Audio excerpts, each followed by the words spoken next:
Nanyang'anywa kiwanja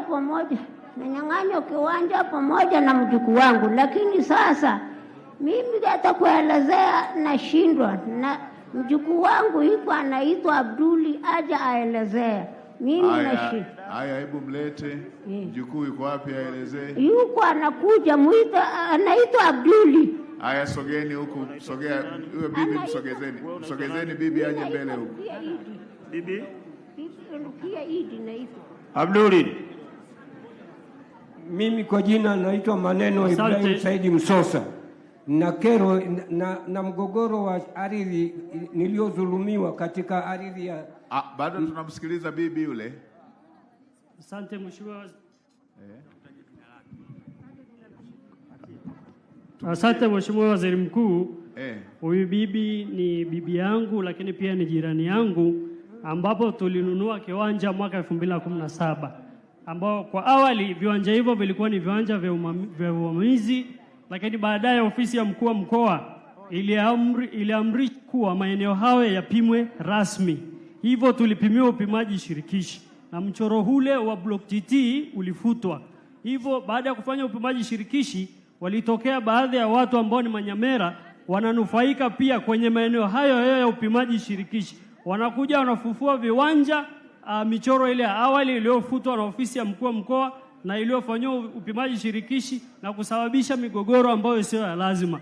Binafsi mimi pia nimezulumiwa, ambao ni jirani na huyu bibi. Baada ya kufufua mchoro huo, kiwanja 848 ilikula nyumba 3 na msingi mmoja. Lakini mheshimiwa waziri mkuu, nilikuwa na ombi, eneo hilo lote la block 2T ambao ina wakazi zaidi ya 3000 wanaishi hapo, wasisumbuliwe, wapewe hati zao ambao upimaji shirikishi ulifanyika, ili mambo ya namna hii yasijirudie. Asante mheshimiwa waziri mkuu. Hapa ninaye supportive document za kuonesha baadhi ya risiti ambazo watu wamepimiwa na baadhi ya barua ambazo tumepeleka malalamiko kwa mkurugenzi wa halmashauri ya mji wa Babati bila kufanyiwa kazi. Ofisi ya TAKUKURU pia tumefika na dokumenti hizi wanazo, lakini ofisi ya mkuu wa wilaya. Haya, mheshimiwa mkuu wa wilaya, hebu tuambie hili jambo unalifahamu?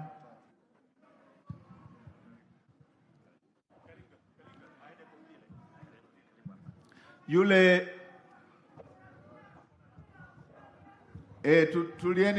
tulieni tusikilize majibu alafu mpe huyo mama.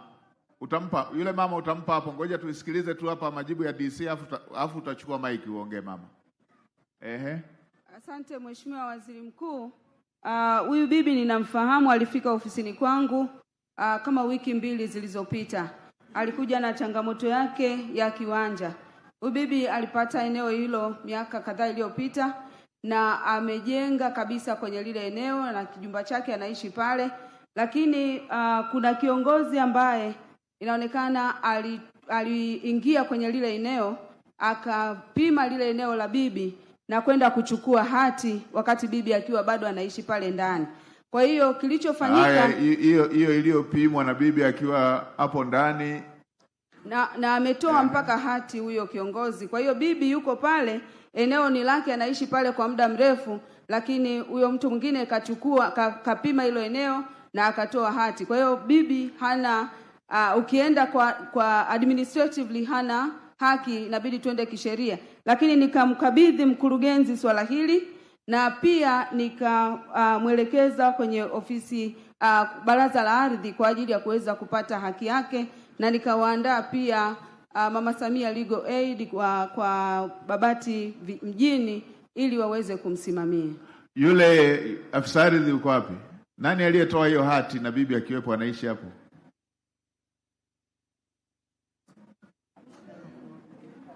Mkurugenzi, mimi afisa ardhi wa mkoa yuko wapi? Baba yangu ameuza. Nitakurudia mama. Hebu hiyo maiki mwambieni huyo mama itamkuta. Ngoja nimalize hili. Mwambie abaki hapo hapo. Afisa ardhi wa mkoa yuko wapi? Hebu ninyi mmetoaje hati kwenye makazi ya watu? Mheshimiwa Waziri Mkuu, mimi ni kamishna afisa ardhi wa halmashauri Simoni hapa, lakini naona hivi vimepimwa mwaka 2018. Nimeona hizi nyaraka na ninaomba nitafuatilia baada ya kutoka hapa, kwa sababu hizi taarifa nazipata kwa mara ya kwanza.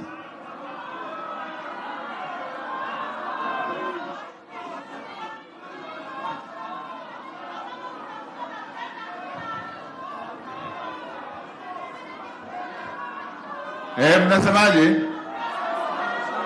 Mnasemaje? Mheshimiwa Waziri Mkuu. Afisa ardhi yuko wapi? Mheshimiwa Waziri Mkuu. Ngoja tumalize moja. Mheshimiwa Waziri Mkuu, mkuu wa wilaya. Hiyo block TT kuna changamoto kubwa. Pale kwenye lile eneo halmashauri pia waliwahi kupima na kutoa viwanja na kutoa hati, hilo eneo lingine ambalo amelizungumza yule kijana. Na miaka kadhaa iliyopita kuna watu wakaja wakavamia vile viwanja vya wale ambao walipewa hati mara ya kwanza. Alafu akaja mkuu wa mkoa akaenda kuwasikiliza aliyepita, ambaye ni Mheshimiwa Mnyeti.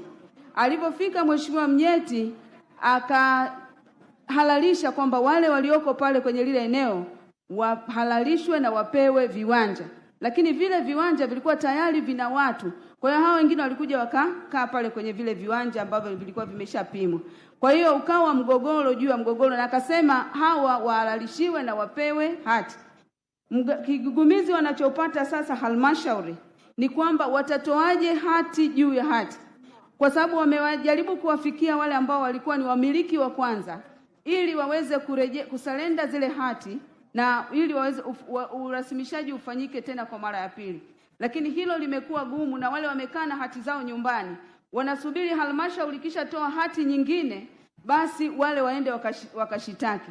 Kwa hiyo mgogoro umekuwa complex, na kuna wananchi pale zaidi ya 200 ambao wamevamia eneo lile. Mkuu wa wilaya, wale wananchi na hao waliopewa hati, nani alitangulia pale? Kuna wale ambao walitangulia waliopewa hati na halmashauri baada ya kupima. Alafu ikawaje wananchi wakajenga pale? Wengine waliokuwa wamepata baada ya halmashauri kupima, kuna wengine ambao walikuwepo pale walikutwa. Kwa hiyo walipopima nao walipata viwanja, lakini kuna wengine ambao walikuja wakavamia. Eneo la Makatanini lina changamoto ya kuvamiwa. Wakaja wakaingia wakaanza kulima na baada hapo wakajenga. Baada ya kuja sasa mkuu wa mkoa ndo akawakuta pale akahalalisha. Kwa hiyo kuna kategori mbili pale ndani ya ile eneo.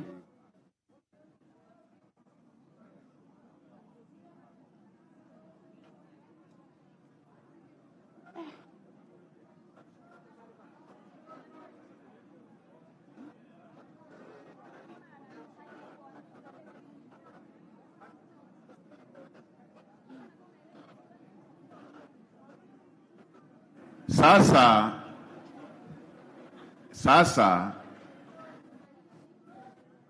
Manyara oye! Sasa iko namna hii. Kwa taarifa ninazozipata hapa za haraka, ninachojifunza ni kwamba kulikuwa na wananchi pale wanakaa, mmeenda mkapima maeneo.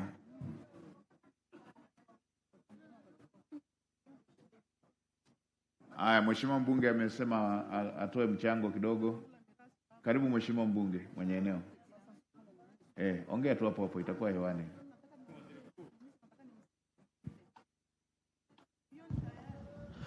Mheshimiwa Waziri Mkuu, haya mambo tukiyafumbia macho wakati wote, wananchi wanaendelea kuichukia serikali yao, wakati serikali yao ina nia thabiti ya kuwasaidia watu wake. Mheshimiwa Waziri Mkuu, eneo la Maisaka Katani, leo ungeliniambia katika kata za mji wa Babati, yani kama ninaweza ikatolewa kwangu mimi kama mbunge, ningekwambia kata ya Maisaka, kwa sababu kata ya Maisaka unaamka toka asubuhi, simu unazopokea ni za watu wa kata ya Maisaka, hususan katika maeneo hayo ya Katani. Mheshimiwa Waziri Mkuu, Mimi sina kona, hili naomba niliweke wazi. Kwenye mikutano niliyoifanya kama mbunge wa jimbo katika kata hiyo, Mheshimiwa Waziri Mkuu, tulikaa mpaka saa 3 ya usiku, mpaka nikawa naomba askari wawe jirani kwa sababu migogoro haiishi. Mheshimiwa Waziri Mkuu, hilo eneo la Block TT, wakazi wa kata ile walikuwa wanaifahamu vizuri eneo lilokuwa la mwekezaji zamani na mipaka ya eneo lile. Kwa hiyo wananchi walichokiona, kwa sababu vipimo kuna maeneo yameishia, na waliokuwa wanawapa siri awali ya kwamba vipimo vimeishia wapi ni watu wetu hawa ambao wanasimamia maeneo hayo. Kwa hiyo wananchi wamevamia yale maeneo na kufanya ujenzi. Aliyekuwa mkuu wa mkoa wakati huo, Alexander Mnyeti, aliamua kutoa maelekezo wananchi waendelee na yale maeneo, lakini kwa sababu ya kutumia busara, kuna watu wamekwisha kujenga maeneo yale. Mheshimiwa Waziri Mkuu, mtu ambaye amekwisha kujenga mpaka amejaliwa watoto pale, leo unapomtoa unampeleka wapi? Alafu eneo hilo unampa mtu mwingine? Nilizungumza mimi kama mbunge wa jimbo na kuwaomba kwamba kwa maeneo ambayo tayari wananchi wamevamia na wamejenga, kwa sababu utaratibu wa kisheria wa umiliki wa ardhi upo, maeneo yale yapimwe, walioko mle warasimishiwe yale maeneo na wafuate taratibu za serikali za kulipa fedha zinazohitajika kwa ajili ya maeneo ambayo tayari wamejenga makazi yao. Lakini Mheshimiwa Waziri Mkuu, unakuta mtu mwenye nguvu anakwenda anapewa eneo, anazungusha ukuta. Kijana mdogo ana nyumba labda room moja na sebule, anajitafutia riziki. Mtu kwa sababu ana nguvu amefanya mazungumzo na watu wa ardhi, amepewa eneo na anazungusha ukuta. Yule mtu unamtoa aende wapi? Kwa sababu kama mtu yuko toka 2017 anakuja kupata hati ya eneo 2024, nani amekutwa kwenye hiyo ardhi? Kwa nini huyo ambaye tayari yuko kwenye hiyo ardhi asirasimishiwe hilo eneo likawa la kwake na akafata taratibu za kiserikali za kulipa fedha, kuliko kumwambia abomoe na ondoke, ili hali alikuwa hapo wakati wa ujenzi? Kuna taratibu za building permit. Kama kulikuwa kuna building permit, wanaohusika hawakufuatilia hizo building permit. Mtu paka anaanza msingi, anajenga, anahamia na anajaliwa watoto. Walikuwa wapi leo unapomwambia atoke? Mheshimiwa Waziri Mkuu, kama mwakilishi wa jimbo hili, ili kutatua mgogoro huo, watu ambao tayari wamejenga katika maeneo hayo, hatusemi wengine waendelee kujenga, lakini kwa wale ambao tayari wamekwisha kujenga, warasimishiwe maeneo hayo yawe ya kwao. Nakushukuru Mheshimiwa Waziri Mkuu. Asante Mheshimiwa mbunge.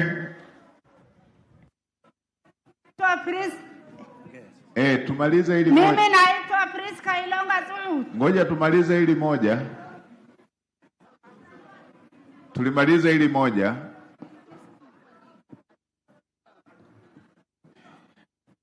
Sasa Mheshimiwa mbunge, nashukuru umelielezea vizuri, na Mheshimiwa mkuu wa wilaya tunakushukuru, umetusaidia, umeliweka vizuri. Kwa jinsi nilivyosikiliza, ili tufikie mwisho wa tatizo hili, na maelekezo ya mkuu wa mkoa ni maelekezo ya serikali, alishaelekeza hawa wananchi warasimishiwe. Na ninyi watu wa halmashauri mlienda kupima. Hao ambao mliwapimia maeneo ambayo yana watu wanakaa, watafutieni maeneo mengine. Watafutieni maeneo mengine na ili huu mgogoro usijirudie tena. Kila mmoja wale walioko pale kwenye zile nyumba, shida yetu unaweza ukakuta tangia maelekezo yale ya mkuu wa mkoa Mnyeti miaka 5 ilishapita, zaidi ya 5 ilishapita. Unaweza ukakuta hatujawahi hata kuchukua sensa yao watu ambao wanahusika.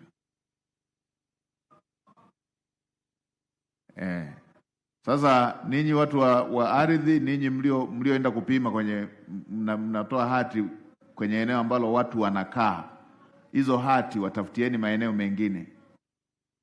Kama hamna maeneo, kama waliwapa hela, warudishieni hela zao.